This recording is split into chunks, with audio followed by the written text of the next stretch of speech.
السلام علیکم ورحمۃ اللہ وبرکاتہ۔ ہم لوگ سورۃ بقرہ کے 11 رکوع کمپلیٹ کر چکے ہیں الحمدللہ۔ اب جو آج کا جو لیکچر ہے وہ بہت امپورٹنٹ ہے، کیونکہ سورۃ بقرہ کے 11ویں رکوع میں 2 آیات ایسی ہیں جہاں پہ نبی اور رسول کے قتل کا ذکر ہے۔ تو سب سے پہلے تو ان دونوں نبی اور رسول میں جو ہے یہ سمجھنا بہت ضروری ہے کہ ان میں ڈفرینس کیا ہے۔ تو آج کا جو ہمارا لیکچر ہے وہ اسی کے اوپر ہی ہے۔ اعوذ باللہ من الشیطان الرجیم، بسم اللہ الرحمن الرحیم، رب اشرح لی صدری ویسر لی امری واحلل عقدۃ من لسانی یفقہوا قولی۔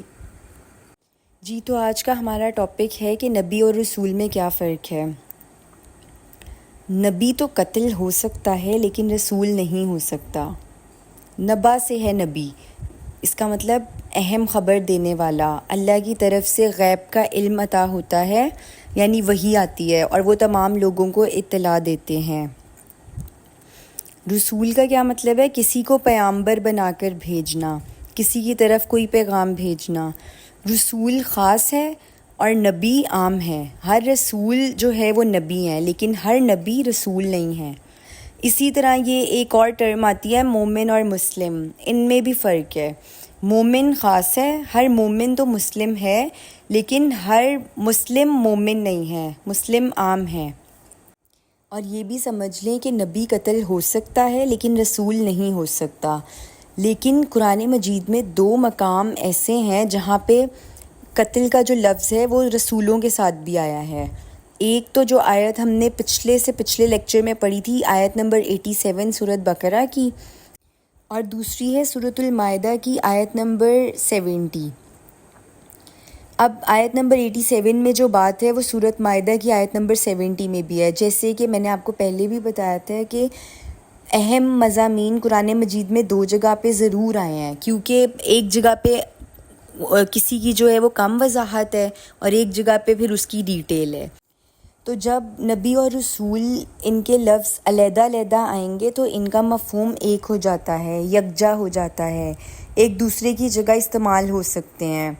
لیکن جب ایک ہی جگہ پر آئیں گے تو پھر دونوں لفظ، جسے ہم انگلش میں کہتے ہیں سائملٹینیس کنٹراسٹ، کہ جب ایک ہی جگہ پر آئیں گے تو یقیناً ان کے مفہوم میں فرق ہوگا۔ اس کو سمجھانے کے لیے میں آپ کو ایک ایگزامپل دیتی ہوں، سورۃ حجرات کی آیت نمبر 14۔ یہ ایمان اور اسلام کے فرق میں ہے۔ آیت نمبر 14 کیا ہے؟ یہ بدو دعویٰ کر رہے ہیں ہم ایمان لے آئے ہیں، نبی صلی اللہ علیہ وسلم ان سے کہہ دیجئے کہ تم ہرگز ایمان نہیں لائے ہو، صرف یہ کہہ سکتے ہو کہ ہم اسلام لے آئے ہیں، ہم نے اطاعت قبول کر لی ہے، ہم مسلمان ہو گئے ہیں۔ اب ظاہر سی بات ہے کہ اب ان دونوں کے مفہوم میں یقیناً کوئی بہت بڑا فرق ہوگا، جو یہ ایک چیز کی جو ہے وہ نفی کی جا رہی ہے اور دوسری چیز کو مانا جا رہا ہے کہ آپ اسلام لے کے آئے ہیں، ایمان نہیں لے کے آئے۔ اس آیت کے تھرو جو ہے وہ ہمیں یہ بتایا جا رہا ہے۔ اب اس بات کو سمجھیں کہ رسول کون ہیں۔ اگر کسی کو ایک خاص نبوت پر فائز ہونے کے بعد اسے کسی معین قوم کی طرف نہیں بھیجا گیا تو وہ صرف نبی رہیں گے، یعنی اللہ تعالیٰ نے ان کو نبوت تو دی ہے لیکن ایک قوم کی طرف بھیجا نہیں ہے۔ لیکن اگر کسی کو وحی کے بعد ایک معین قوم کی طرف، معین ملک کی طرف بھیجا گیا نبوت پر فائز کر کے، تو اب یہ رسول ہیں۔ اور رسول کا پہلا مطالبہ یہ ہوتا ہے کہ مجھے مانو، میری اطاعت کرو، کہ میں اللہ کے نمائندے کی حیثیت سے آیا ہوں اور اللہ کی بندگی کرو۔ اور نبی جو ہے وہ ہرگز یہ نہیں کہتے کہ مجھے مانو، وہ صرف کہتے ہیں کہ اللہ کی بندگی کرو۔ جیسے اس کی ایک بہت میجر اگزامپل ہے حضرت یوسف علیہ السلام۔ جیسے حضرت یوسف علیہ السلام نبی تھے، انہوں نے کہیں بھی نہیں کہا کہ مجھ پر ایمان لاؤ یا میری اطاعت کرو۔ جب وہ جیل میں تھے تو تب بھی وہ دعوت و تبلیغ جو ہے وہ چل رہی تھی، لیکن انہوں نے کبھی بھی نہیں کہا تھا کہ میری اطاعت کرو۔ یوں سمجھیں کہ نبی جو ہے وہ اللہ کا ولی ہے جس پر وحی آتی ہے، مطلب وہ ولی اللہ ہیں جن کے اوپر وحی آتی ہے، اور جو عام طور پہ ولی ہوتے ہیں وہ اللہ کے نیک بندے ہوتے ہیں، یعنی اللہ کی بندگی کرتے ہیں خلوص اور اخلاص کے ساتھ، لیکن ان کے اوپر وحی نہیں آتی، جو نارملی ہم جن کو ولی اللہ کہتے ہیں نا ان کے اوپر وحی نہیں آتی، لیکن نبی جو ہیں ان کے اوپر تو آبویسلی وحی آتی ہے۔ جو بھی اللہ تعالیٰ کے ساتھ خلوص رکھتا ہے اس کو دعوت کا کام کرنا ہی کرنا ہے۔ تو یہ جو ولی اللہ ہے نا، یہ اللہ تعالیٰ کے اتنے نیک ہوتے ہیں، اتنے نیک بندے ہوتے ہیں، خلوص اور اخلاص سے یہ بندگی کرتے ہیں، اللہ تعالیٰ کی دعوت اور تبلیغ کا کام کر رہے ہوتے ہیں۔ مطلب اس میں شیخ عبد القادر جیلانی ہم نے سنا ہوا ہے، شیخ علی حجویری اور معین الدین حجویری کا تو یہ کہا جاتا ہے کہ انہوں نے 90,000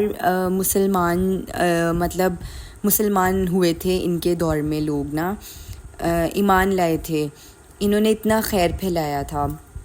تو جو بھی اہل ایمان ہے، یعنی ہم سب جو ایمان کا دعویٰ کرتے ہیں، تو یہ ہم سب کے ذمے ہیں کہ ہمیں یہ کرنا ہے، دعوت کا کام کرنا ہی کرنا ہے۔ جو لوگ اللہ تعالیٰ کے ساتھ اخلاص رکھتے ہیں ان کو یہ کام کرنا ہوتا ہے۔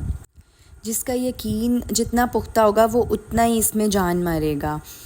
قرآن مجید میں اب اس کی نمایاں ترین مثال حضرت یوسف علیہ السلام ہے، جسے میں نے آپ کو پہلے بھی بتایا کہ سورۃ یوسف جو ہے 13 رکوع ہیں اس میں، اور یہ ایک ہی سورت ہے جس میں صرف ایک ہی نبی کا تذکرہ ہے تفصیل کے ساتھ، یعنی پوری زندگی انہوں نے گزار دی اس مصر کے ماحول میں رہتے ہوئے، لیکن کہیں بھی آپ کو یہ نہیں اس میں ملے گا کہ میری اطاعت کرو یا مجھے مانو۔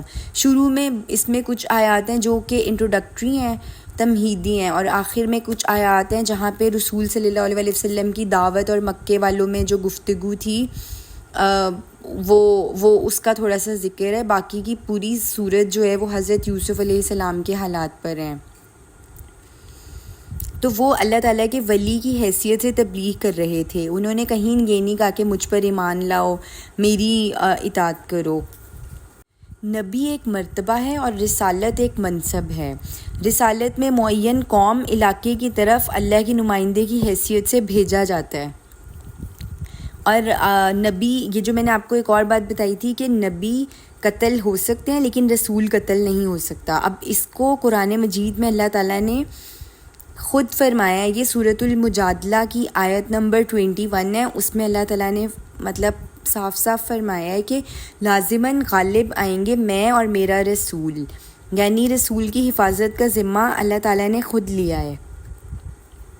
تو اب یہاں پر دیکھیں آیت میں کیا ہے کہ لازماً غالب آئیں گے میں اور میرا رسول، یعنی رسول کا لفظ ہے اس آیت میں، نبی کا لفظ نہیں ہے۔ تو اس کا مطلب یہ ہے کہ رسول جو ہے نا وہ کبھی ڈاؤن نہیں ہو سکتا، یعنی اللہ تعالیٰ ان کو کبھی بھی ڈاؤن نہیں ہونے دیں گے رسول کو، کیونکہ اللہ تعالیٰ نے ان کی پروٹیکشن خود لی ہے۔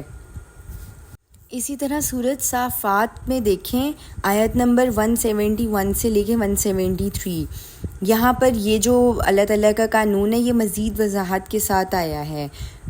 آیت نمبر 171 سے 173 تک، ہمارا یہ فیصلہ یہ تو طے پا چکا ہے پہلے ہی ہمارے ان بندوں کے حق میں کہ جن کو رسول بنایا جائے، یقیناً وہ ہوں گے جن کی مدد کی جائے گی، یعنی اگر کوئی قوم اپنے رسول کی جان کے درپے ہو جائے تو اللہ کی مدد آ کر رہے گی، اور یقیناً ہمارا لشکر لازماً غالب آ کر رہے گا۔ ہمارا لشکر مطلب اللہ اور اس کے رسول ہیں۔ ان 3 آیات میں بھی اس کی وضاحت تو ہو گئی کہ اللہ اور اس کے رسول غالب بھی رہیں گے ہمیشہ۔ اب یہ ایک اور بات نوٹ کریں، سورۃ قمر میں آیت نمبر 10 حضرت نوح علیہ السلام کی فریاد ہے، انہوں نے اللہ تعالیٰ سے فریاد کی، اس نے پکارا اپنے رب کو، اے پروردگار میں تو مغلوب ہوا چاہتا ہوں، پس انتقام لے۔ حضرت نوح علیہ السلام اللہ سے فریاد کر رہے ہیں کہ مجھ پر تو یہ لوگ غالب آ رہے ہیں، پس تو انتقام لے۔ مطلب یہاں پر یہ اسی قانون کے حوالے سے فریاد ہو رہی ہے کہ ہمارا یہ قانون پہلے سے طے شدہ ہے، اس قانون کے حوالے سے حضرت نوح اللہ سے فریاد کر رہے ہیں، تو یعنی یہ اس قانون کی ایک اپلیکیشن ہے جو یہاں پہ آ گئی ہے۔ اب قرآن مجید کے ان مقامات کو دیکھیں جہاں پہ رسول اور نبی کے قتل کا ذکر ہے۔ سب سے پہلے آیت نمبر سورۃ بقرہ کی 61 جو کہ ہم پڑھ چکے ہیں، وَضُرِبَتْ عَلَيْهِمُ الذِّلَّةُ وَالْمَسْكَنَةُ وَبَاءُوا بِغَضَبٍ مِّنَ اللَّهِ۔ اب یہی مضمون سورۃ العمران میں آیت نمبر 112 میں ہے کہ ان پر ذلت تھوپ دی گئی جہاں بھی وہ پائے جائیں گے، مگر یہ کہ اللہ کی طرف سے کوئی سبب پیدا ہو جائے یا انسانوں کی طرف سے کوئی ذریعہ نکل آئے جو ان کو سہارا دے دے۔ اس کی مثال یہ ہے کہ اسرائیل جو ہے اس کی ریاست اپنے بلبوتے پر قائم نہیں ہے، اس میں اس وقت جو ہے وہ برطانیہ نے رول پلے کیا تھا اور اب امریکہ کر رہا ہے، ورنہ عرب کب کا ان کو ختم کر دیتا۔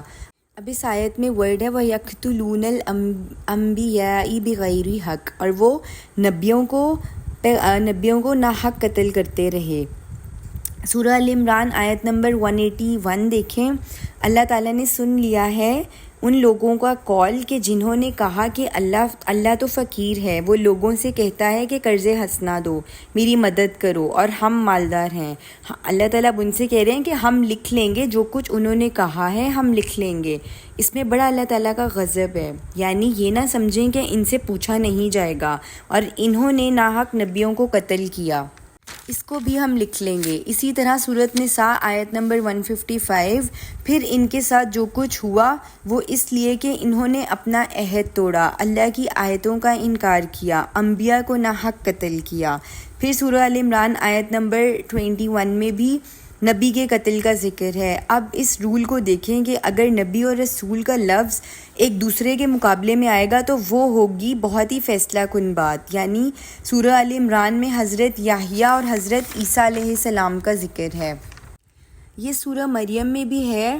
حضرت یحییٰ کی شان میں جو الفاظ آئے ہیں آیت نمبر 31، اس میں آخری الفاظ جو ہیں وہ یہ ہیں وَنَبِيًّا مِنَ الصَّالِحِينَ، وہ نبی ہیں صالحین میں سے۔ اور جو حضرت عیسیٰ ہیں ان کے بارے میں الفاظ آئے ہیں آیت نمبر 49 میں وَرَسُولًا إِلَىٰ بَنِي إِسْرَائِیل، وہ رسول تھے بنی اسرائیل کی طرف۔ اب دیکھیں حضرت یحییٰ علیہ السلام کے بارے میں کیا ہے۔ حضرت زکریا علیہ السلام نے دعا کی تھی کہ پروردگار مجھے اولاد عطا فرما۔ جب اس لڑکی پر حضرت مریم پر تیرا اتنا کرم ہے، اتنا فضل ہے، تو نے اسے اتنا نوازا ہے، تو مجھے بھی پروردگار ایسی اولاد عطا فرما۔ اب یہ اس کا پس منظر تھوڑا سا یہ سمجھ لیں کہ جب کبھی بھی حضرت زکریا علیہ السلام حضرت مریم کے پاس جاتے تھے تو وہ ہیکل کے کسی حجرے میں معتکف ہوتی تھی، یعنی اعتکاف میں ہوتی تھیں۔ وہاں جاتے تھے تو وہاں دیکھتے تھے کہ ان کے پاس رزق ہے۔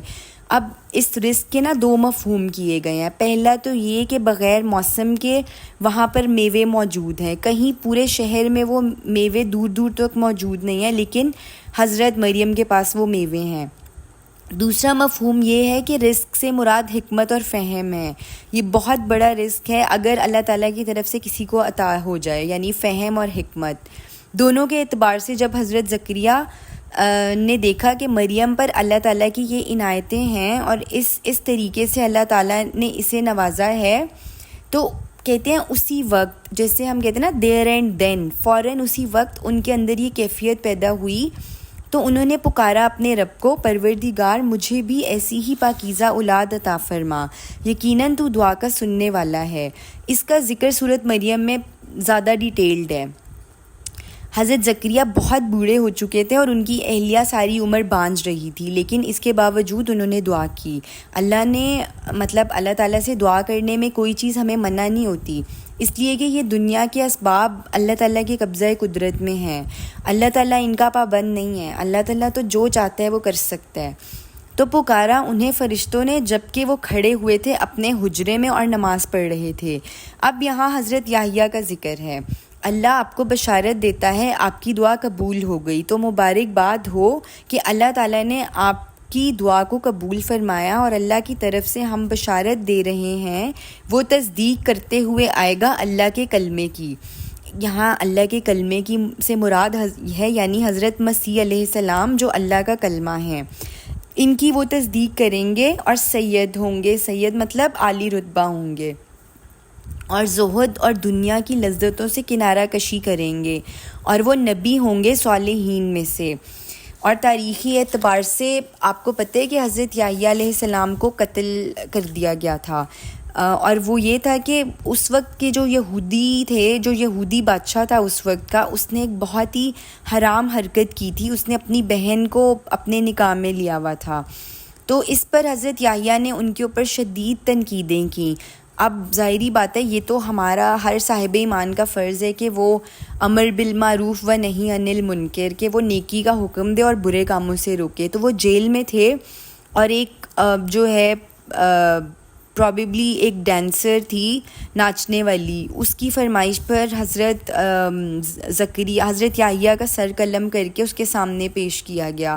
اب اسی صورت میں دیکھیں آگے حضرت عیسیٰ علیہ السلام کا جب ذکر آتا ہے آیت نمبر 45 سے 49 سورہ ال عمران میں، وہ وقت بھی یاد کرو جب فرشتوں نے مریم سے کہا تھا، اے مریم، اللہ تعالیٰ تمہیں اپنے کلمے کی پیدائش کی خوشخبری دیتا ہے جس کا نام مسیح عیسیٰ ابن مریم ہوگا، جو دنیا اور آخرت دونوں میں صاحب وجاہت ہوگا، اللہ کے مقرب بندوں میں سے ہوگا، اور وہ گفتگو کرے گا لوگوں سے پنگھوڑے میں سے بھی اور بڑی عمر میں بھی، اور راست باز لوگوں میں سے ہوگا۔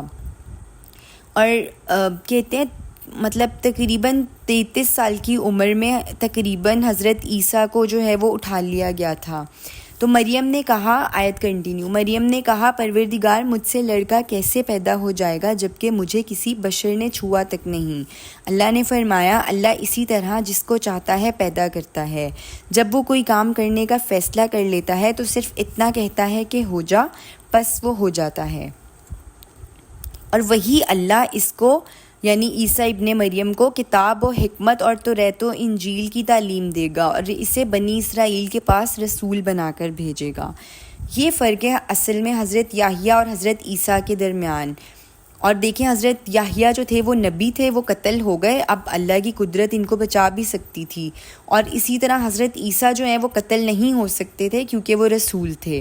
یعنی یہ قرآن مجید کی حکمت اور اس کے فلسفے کا ایک اہم ترین مسئلہ ہے، اس لیے کہ اس سے یہ ثابت ہوتا ہے کہ حضرت عیسیٰ علیہ السلام کا دوبارہ نزول ہوگا۔ احادیث میں بھی ہے، قرآن مجید میں بھی ہے کہ نبی قتل ہو سکتا ہے لیکن رسول قتل نہیں ہو سکتا۔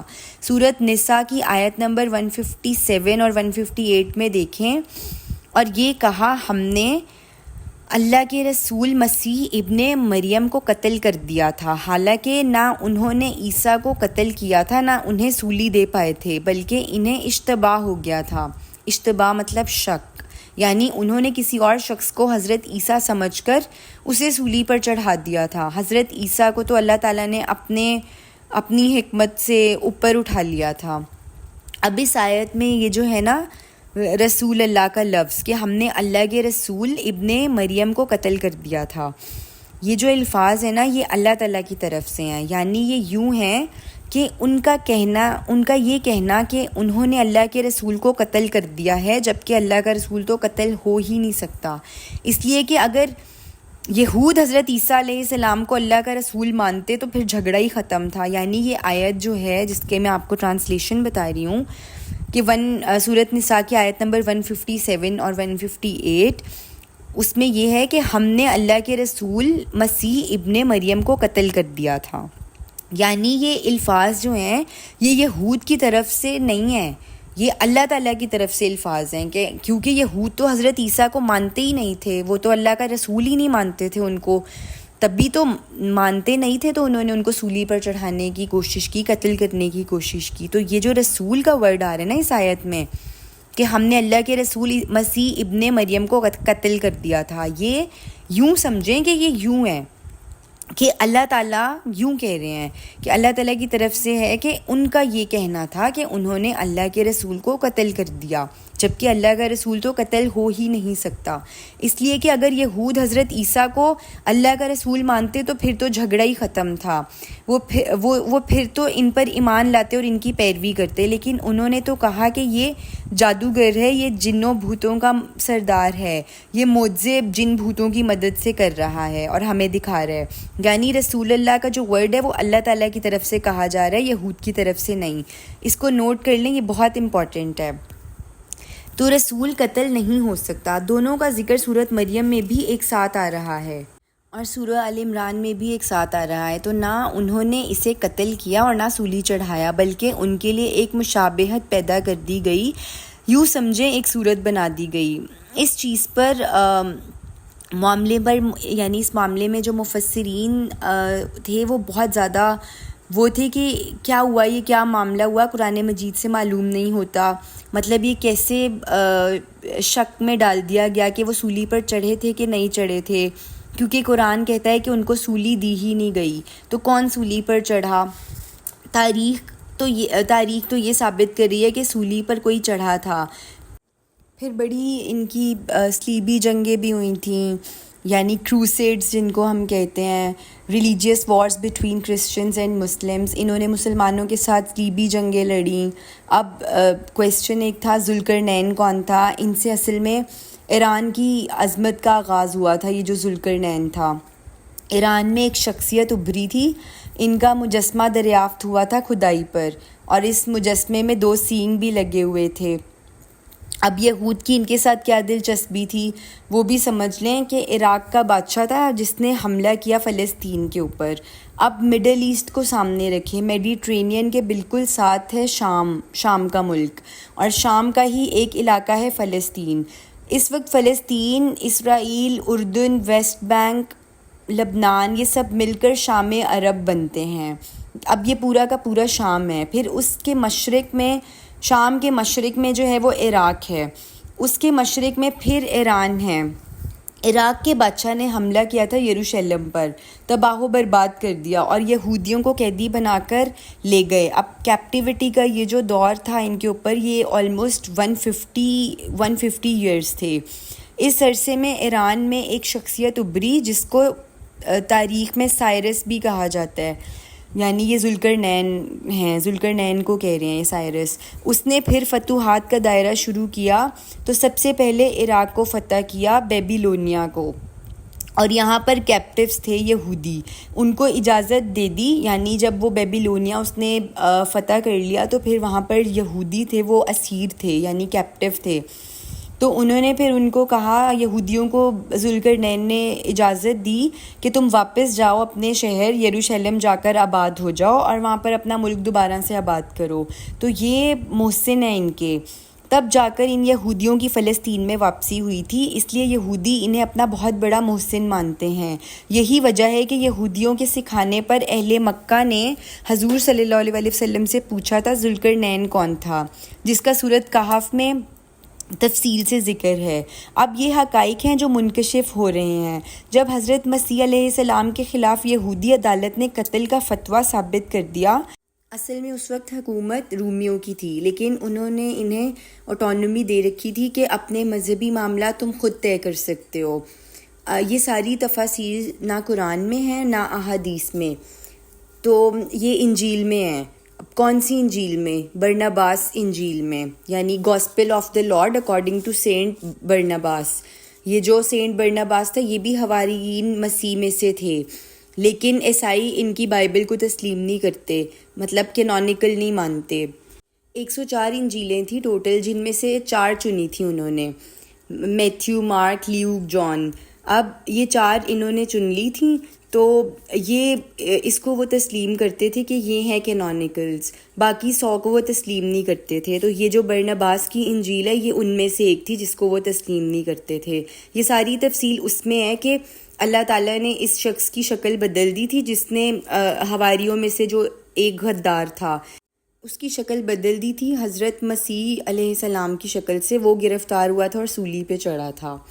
اس میں اس طرح سے ہے کہ حضرت مسیح علیہ السلام روپوش ہو گئے، اور ایک وقت میں وہ ایک باغ میں روپوش تھے، وہاں پہ انہوں نے شام کو اپنے 12 حواریوں کے ساتھ کھانا کھایا آخری، اور پھر انہوں نے کہا کہ یہ رات بڑی اہم ہے، سب کے سب لوگ عبادت کرو، میں بھی عبادت کروں گا، اور خود ایک کوٹلی تھی وہاں چلے گئے اس باغ میں اور یکسو ہو کر عبادت کرنے لگے۔ مطلب جیسے ہم اعتکاف میں کرتے ہیں نا کہ الگ ہو کے اللہ تعالیٰ کی عبادت کرتے ہیں، تو حضرت عیسیٰ خود جو ہیں وہ خود کوٹلی میں چلے گئے اور حواریوں کو کہا کہ تم لوگ ادھر ہی باغ میں عبادت کرو۔ پھر یوں ہوا کہ حوارین سو گئے اور ان میں سے ایک تھا جو بے ایمان ہو چکا تھا. اس نے یہ اعلان سنا تھا کہ جو شخص بھی عیسیٰ کو گرفتار کرائے گا اسے 30 اشرفیاں ملیں گی. لہٰذا اس کا دل بے ایمان تھا. اس نے جب دیکھا کہ سب سو گئے وہاں سے وہ کھسک گیا اور اس نے کہا کہ میں عیسیٰ کو گرفتار کرا سکتا ہوں, مجھے آرمی دیجیے. وہاں اس نے آرمی کھڑی کی اور خود اندر آ گیا اور کہا کہ پہلے میں اندر جاتا ہوں, جس کو میں کہوں اے ہمارے استاد اس کو پکڑ لینا, وہ عیسیٰ ہے. اب یہ اندر داخل ہوا.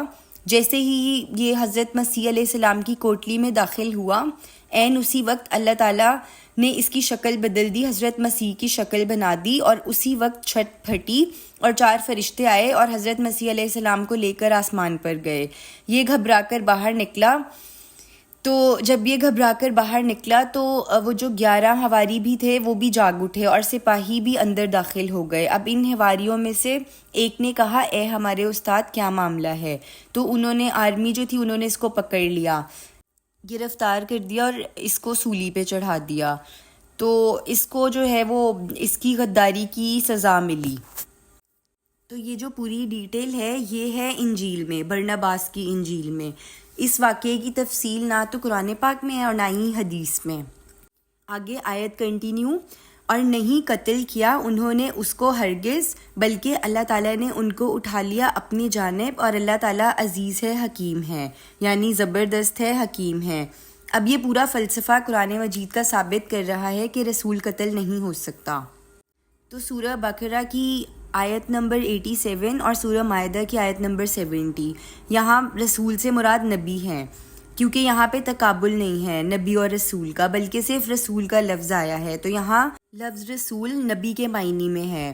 جیسے میں نے آپ کو بتایا تھا کہ اگر یہ ایک ہی جگہ پہ آئیں, ایک ہی مقام پہ آئیں دونوں لفظ, تو پھر سائملٹینیس کنٹراسٹ کے معنی میں تو ان کا معنی جو ہے وہ ڈیفرنٹ ہوگا, جدا ہوگا. لیکن اگر اکیلے اکیلے آئیں تو وہ ایک دوسرے کے مترادف بھی یوز ہو سکتے ہیں. جیسے مومن, مسلم, نبی, رسول, یہ سب ایک دوسرے کی جگہ پھر استعمال ہو سکتے ہیں اگر یہ الگ الگ آئیں. بارک اللہ فیکم.